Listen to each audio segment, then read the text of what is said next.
Let's talk about detachment.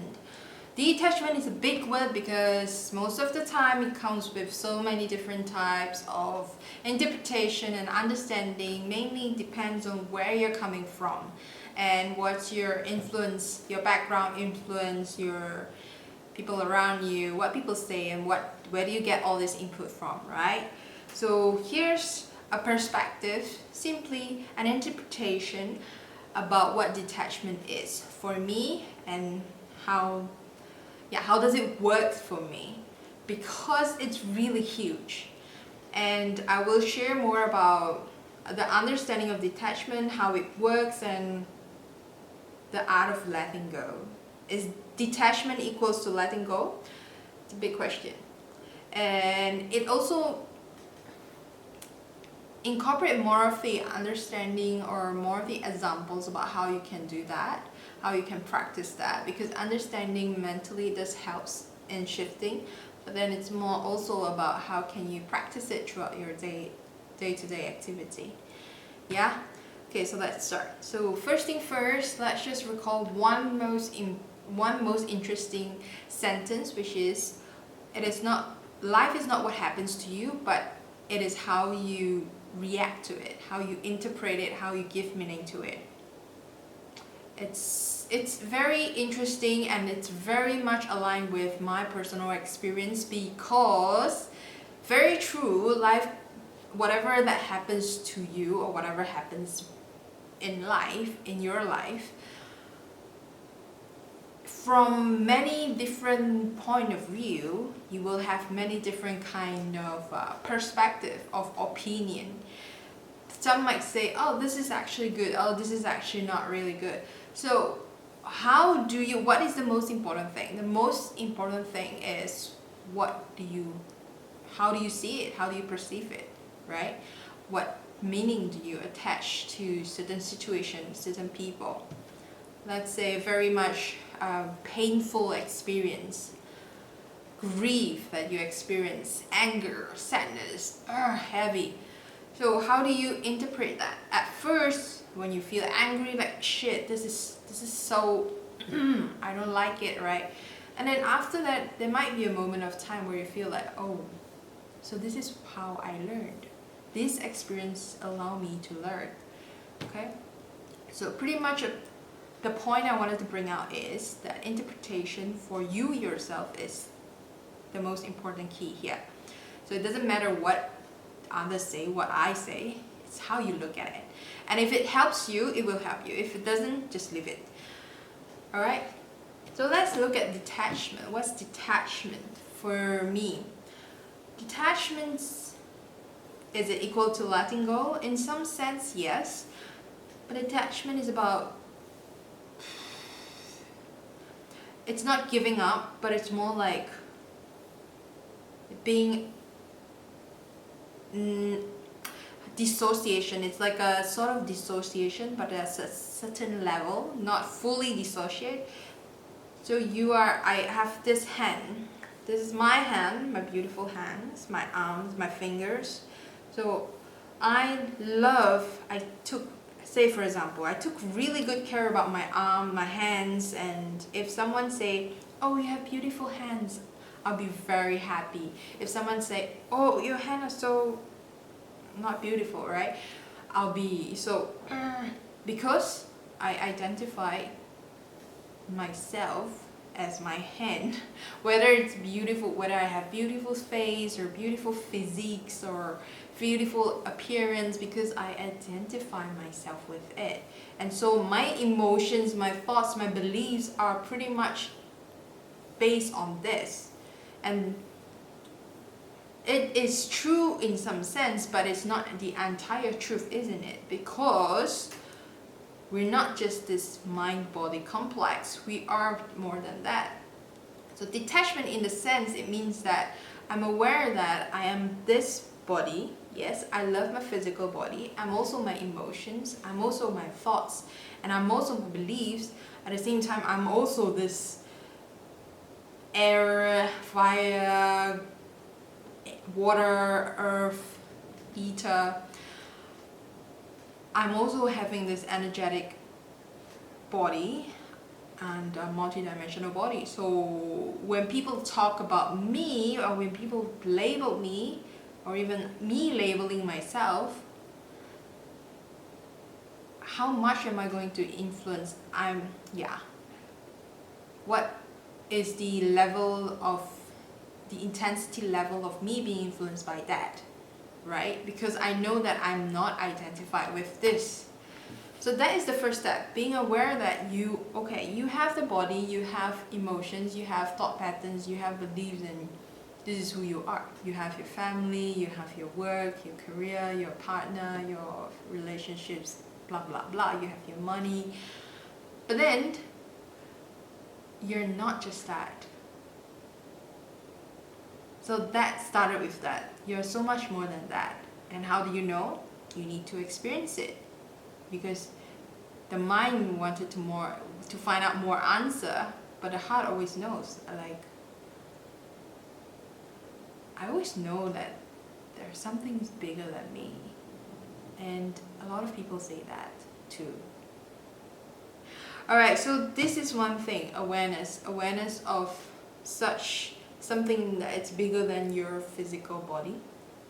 And the second thing is about reviewing. What do you identify with? First thing, review your life. One practical thing that we all can do together is by reviewing. Let's put your life as a movie or a book. So if you were to write out all the chapters of your life experience in a book, and you were to read it, and you are the main character in your book, right? And you were to read it as a third perspective, as a different person, like the audience, like you watch a movie or you read a book of another author. So sometimes it will be so much relatable because we have similar stories or similar pain or pleasures, right? So when you look at your own book, look at your highlights, look at your patterns. Did you notice any repeated cycles or repeated behaviors, repeated things that going on in your life? I'm sure that is. And do you also notice what happens if you bring the other book of your parents' story, the other movie of your great-grandparents? Did you notice that? Did you notice about the general pattern of humanity, society, the norms? There are patterns, and the history repeats. The history repeats, and the cycle repeats. That's the cycle of life, right? So once you're aware that there are always cycles, and things are always changing, but the blueprint is the same, right? So you start to be aware of your story, you start to take it less seriously. Like, you start to release the grip of your hand instead of holding it very tight, and you're being offended by every words that people are trying to say, or you're more or less like you judging yourself. I would say more or less we judging ourselves. So you try to loosen the grip. That's what detachment is, loosening the grip. Do you want to hold the air? You can't. You just simply let it go. It is not for you to hold anyway. So that's the analogy. Letting go, the art of letting go. And if you want to look at what can you let go in life, there's so many things, and I always believe that people know what to let go of. It's just that we don't do it, right? Or we don't know how to do it. So one thing to take note on is about what are the things that you're attached with, especially the pleasurable things in life and activities. And why are you so attached with all these things? Not saying to let go, but it's more like just to be aware, right? And what are you, often when we try to be very obsessed or addicted to certain things, or we're so strongly identified with certain things, can be, could be, something that we're trying to avoid. The discomfort feelings. Then we dig deeper, it goes to the emotions, the guilt, the shame. Does this ring any bell? Because it does for me. And I realize that it's mainly also due to the shame that I hold it very strongly, that I identify it within myself. Shame, it's a healthy shame, it's supposed to feel, we're supposed to feel that shame at that moment and then let it go. And when it became a chronic shame, it means that we put it onto myself. That means I label myself as shameful. And I don't allow myself to, I don't let go of that because I have shame. I am ashamed, so I cannot do this. It's a very strong identity, beliefs attached to it. So to detach from it, it's merely just taking the shame out and then externalize it, see it as, okay, so this is an emotion, this shame is here, I'm not shame. This is one way that I learn, and it requires a constant practice and constant reminder for yourself. Let's see a few more things if I can explain. I explain a little bit more on a different direction from the blog, if you can read. And I believe this is it for detachment. Yeah, how detachment works is really just to be aware of who you are. And once you're expanding, getting you out of the box, then you realize that, oh, I have so much more possibilities to experience. There's more space for transformation, for changes. And I'm less afraid of changing, moving forward. And then I have, so you start to dig, you start to ask questions, you start to move forward, sometimes backward a little, then forward. That's how the cycle works, isn't it? Alright, so that's how is it, and slowly you will learn that one day you'll find yourself, oh, I'm not holding as tight as anymore. I'm not holding it tight anymore. I'm allowing myself to just surrender and let go. And this is where you soften and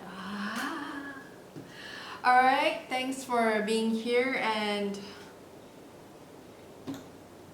have a good life.